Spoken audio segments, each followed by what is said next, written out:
Hello viewers, welcome back to Abhi's Delight.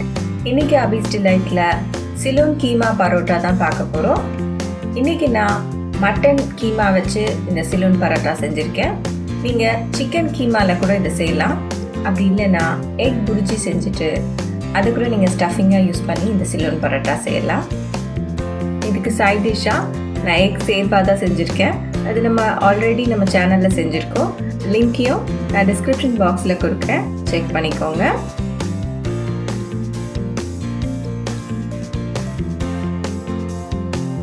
இப்போ இந்த Ceylon keema parotta எப்படி செய்யறதுன்னு பார்க்கலாம். பட் அதில் பார்க்குறதுக்கு முன்னாடி நீங்கள் நம்ம சேனலில் இன்னும் சப்ஸ்கிரைப் பண்ணலைன்னா சப்ஸ்கிரைப் பண்ணிக்கோங்க. அப்போ தான் நான் போடுற எல்லா ரெசிபீஸையும் நீங்கள் பார்க்க முடியும். Ceylon keema பரோட்டா செய்யறதுக்கு நான் மைதா மாவு 2 கப் எடுத்திருக்கேன்.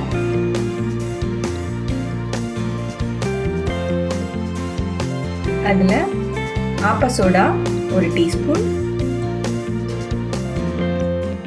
உப்பு 1.5 டீஸ்பூன். இதை போட்டுட்டு நல்லா மிக்ஸ் பண்ணிக்கோங்க.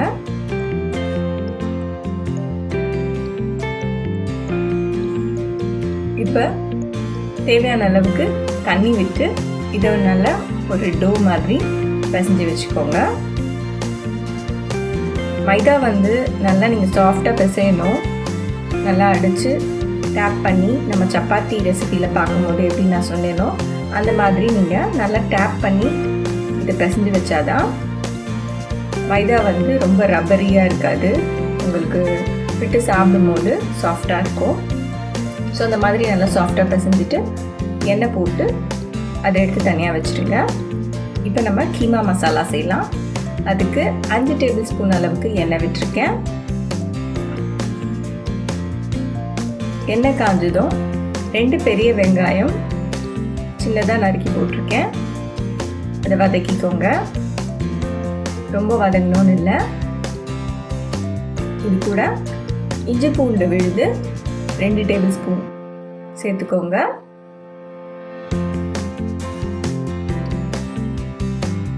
இதையும் வதக்கிட்டு பச்சை மிளகாய் 2 பச்சை மிளகாய் சாப் பண்ணி போட்டிருக்கேன்.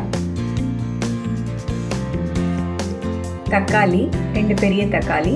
உங்களுக்கு கிரேவி நிறைய அதிகமாக வேணும்னா இன்னும் கூட நீங்கள் வெங்காயம் தக்காளி அதிகமாக ஆட் பண்ணிக்கலாம். இது நல்லா மிக்ஸ் பண்ணிக்கோங்க.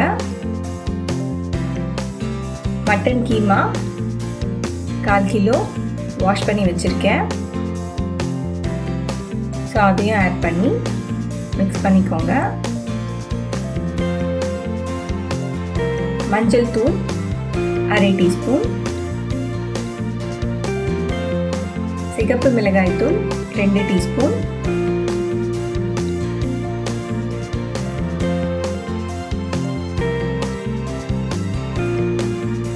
கரம் மசாலா தூள் 2 டீஸ்பூன்,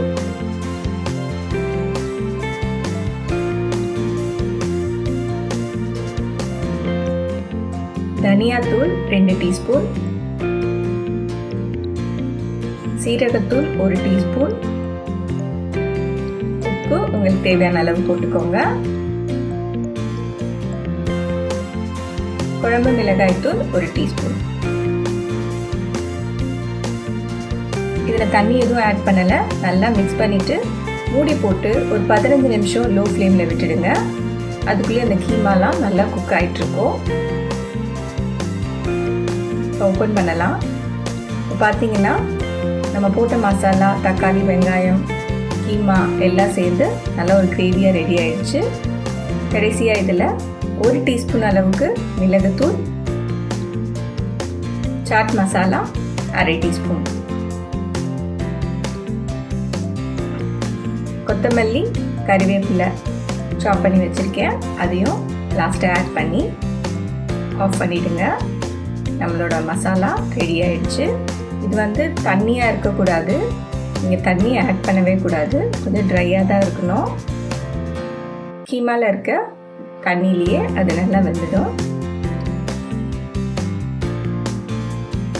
இப்போ நம்ம மாவு பிசைஞ்சு வச்சுருக்கோம் இல்லைங்களா, அதை எடுத்து திரும்ப ஒரு 5 நிமிஷத்துக்கு நல்லா பிசைஞ்சுக்கோங்க.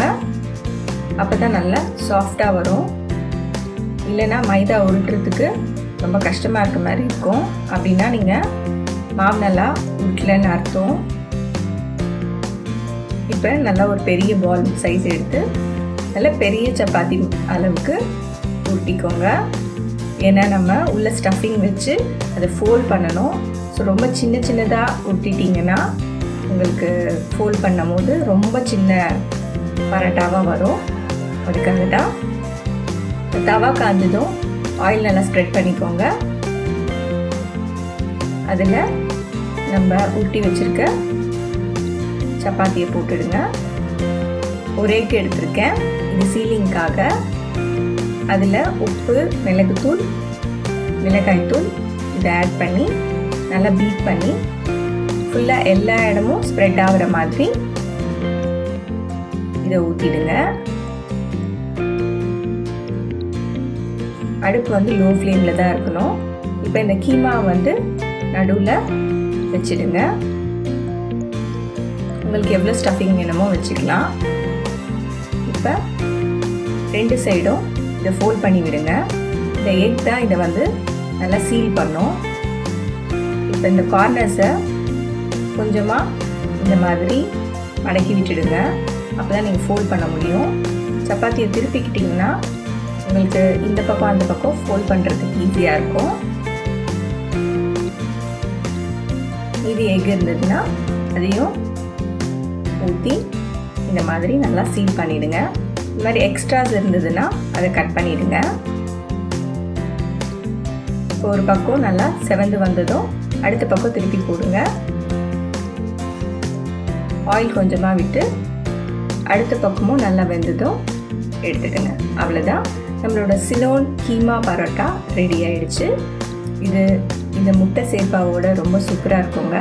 நீங்கள் உங்கள் ஃபேமிலியோடு ட்ரை பண்ணுங்கள். இந்த ரெசிபி உங்களுக்கு பிடிச்சிருந்ததுன்னா இந்த வீடியோவை லைக் பண்ணுங்கள், ஷேர் பண்ணுங்கள், கமெண்ட் பண்ணுங்கள்.